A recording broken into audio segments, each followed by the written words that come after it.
Hello नमस्कार माझ्या प्रिय मित्रांनो, स्वागत आहे तुमचे आजच्या आपल्या एका नवीन कथेमध्ये. तर चला मित्रांनो, आजच्या कथेला आपण सुरुवात करूया.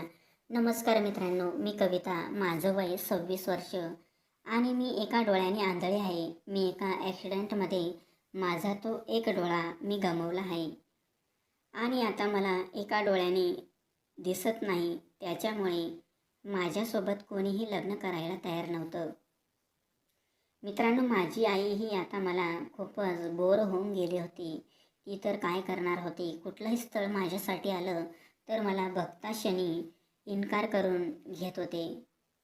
असे मला कित्येक स्थळ आले आणि कित्येक स्थळ निघून गेले. माझं वय पण आता खूपच निघून गेले होते आणि आता आईने माझ्या लग्नाकडे दुर्लक्ष केले. तिने माझ्या लग्नाचा विषय सोडून दिला आणि मला म्हणाली, तू आता फक्त लग्न म्हणून सोडून दे बरं का बाई. आता तू माझ्या जवळच राहा.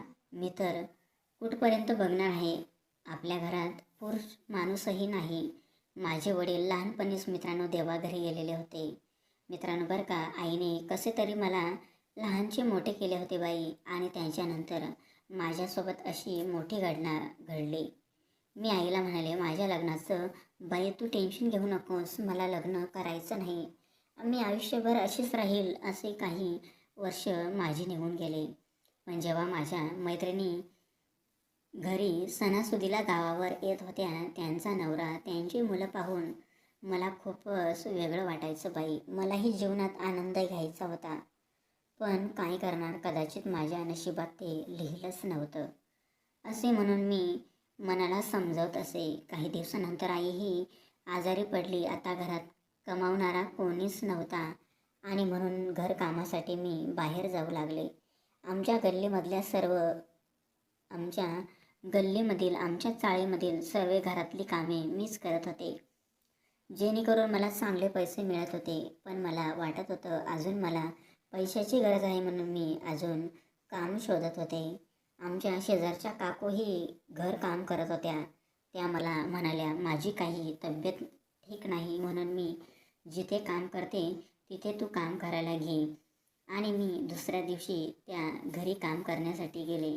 घराची बेल वाजवली तेव्हा मधून एक हट्टा माणूस समोर आला आणि माझ्याकडे बघतच राहिला.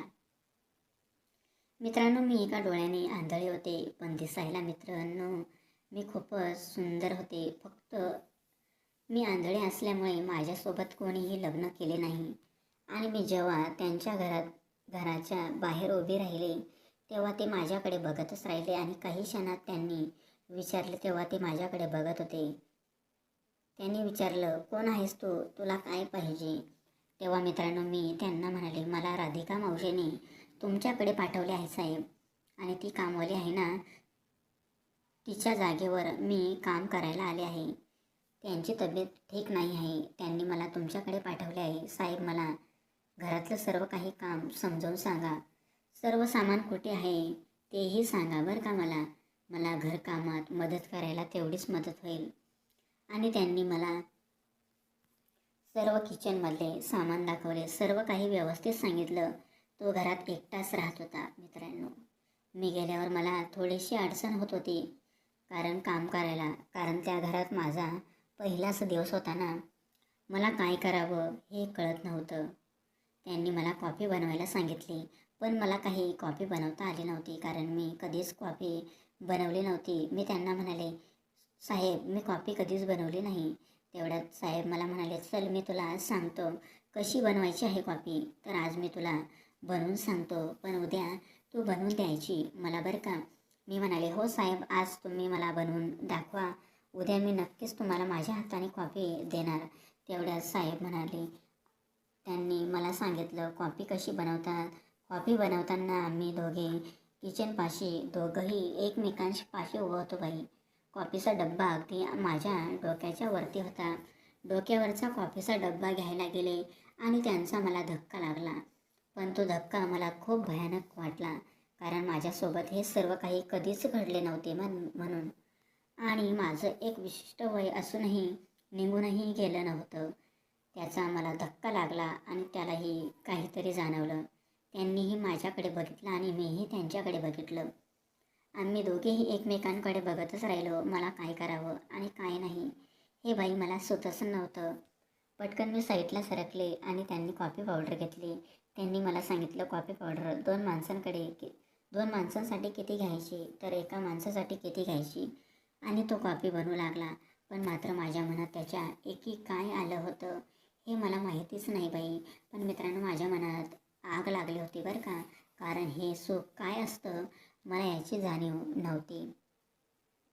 पण ते खूप छान आहे असं मला आत्ताच वाटलं होतं. त्यांनी बघता बघता कॉफी बनवली होती आणि तेवढ्यात म्हणाले, बघ आता पिऊन कशी झाली आहे. तर त्यांनी त्यांच्यासाठी आणि माझ्यासाठीही कपात कॉफी टाकली. मी त्यांना म्हणाले, साहेब मला कशाला, मी कधीच कॉफी घेतली नाही. तेवढ्यात साहेब मला म्हणाले, अगं पिऊन तर बघ, खूप छान आहे. मग मित्रांनो, मी कॉफी पीत होते. जेव्हा मी कॉफी पीत होते तेव्हा साहेब माझ्या डोळ्यामध्ये डोळा टाकून माझ्याकडे बघत होते बाई. आणि आता मीही साहेबांकडे एक नजरेने बघत होते. मित्रांनो, साहेब हे माझ्या शेजारीच उभे होते. किचनच्या वाट्यापाशी उभे राहून कॉफी पित होते आणि मीही त्यांच्या शेजारी पित होते कॉफी. मित्रांनो, मी जाणून बुजून माझ्या होटाजवळ कॉफी लावायची जेणेकरून साहेब माझ्या जवळ येतील. मग मी जाणून बुजून माझ्या होटाजवळ कॉफी लावायची आणि साहेब माझ्या होट पुसायचे. मी आता हे 3-4 वेळेस केले बाई. मी परत परत परत परत माझ्या होटाजवळ कॉफी लावायची आणि साहेब त्यांच्या हाताने माझे होठ पुसायचे. जेव्हा साहेब माझे होठ पुसायचे मित्रांनो, तेव्हा मी खूपच रोमॅन्टिक व्हायचे. साहेब जेव्हा माझे होठ पुसत होते तेव्हा मी खूपच रोमॅन्टिक व्हायचे.